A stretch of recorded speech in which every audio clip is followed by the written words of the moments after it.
en Australie. Derrière moi, 2 Rafales de l'armée de l'air. Venus de métropole, ils ont parcouru plus de 14 000 km pour rejoindre la base aérienne australienne de Darwin. Pendant 3 semaines, ils participent à l'exercice Pitch Black. Pour les équipages, l'objectif est multiple.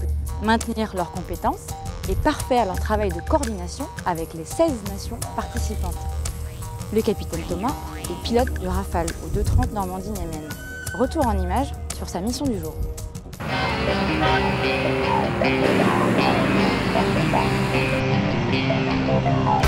Près de 4000 militaires et 140 aéronefs venus du monde entier participent à l'exercice Pitch Black. Avant chaque vol, les équipages des 16 nations participantes assistent au traditionnel mass brief.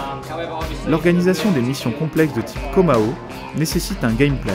Celui-ci est rédigé par un mission commander qui va dérouler le scénario de la mission du jour et attribuer un rôle à chaque patrouille en fonction des capacités de chaque nation. Pour le capitaine Thomas, jeune pilote au Normandie-Niemen, c'est l'occasion de s'exercer avec des aéronefs étrangers que l'on voit rarement en France. Des F-18 de différentes nationalités, des F-15, des F-16, et ça c'est vraiment enrichissant pour nous, parce que ça nous permet de voir évoluer les autres appareils, voir un peu des façons de faire différentes, et pour certains de voir surtout qu'on travaille exactement de la même façon. Et au final c'est presque transparent de faire une patrouille mixte de F-18, de Rafale, et ça c'est vrai que c'est beau. L'un des principaux objectifs pour les pilotes et navigateurs est de s'entraîner à la mission d'Entry Force, c'est-à-dire la capacité d'entrer en premier en territoire ennemi. On imagine le jour de la guerre, le jour 1, et en fait on va aller chez l'ennemi.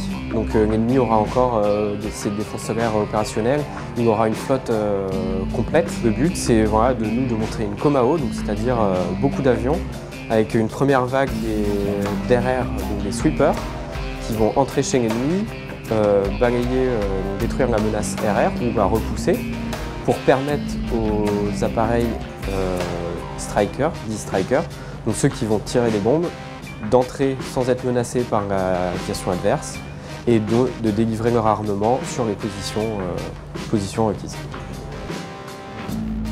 Pour la mission du jour, leaders et équipiers français jouent les Red Air.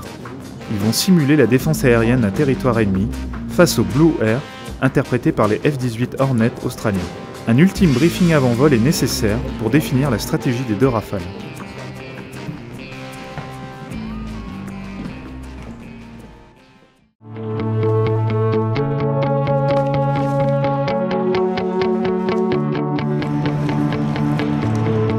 Les mecs sont en bon état, on n'a rien sur le crado.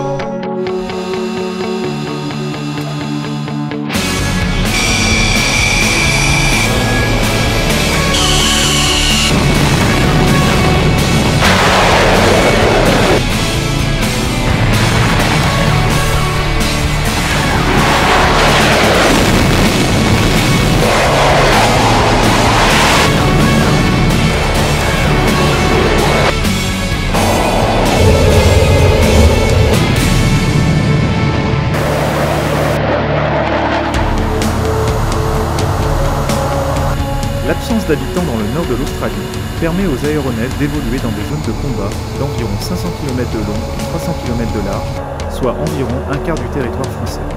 Les zones de combat en France sont à peu près 4 fois plus petites. Je pense que c'est exceptionnel puisque c'est supersonique du sol au plafond, c'est énorme et puis on voit bien, on arrive à mettre 70 avions contre 50 et pour autant il reste encore des bouts de zone qui sont un peu inutilisés.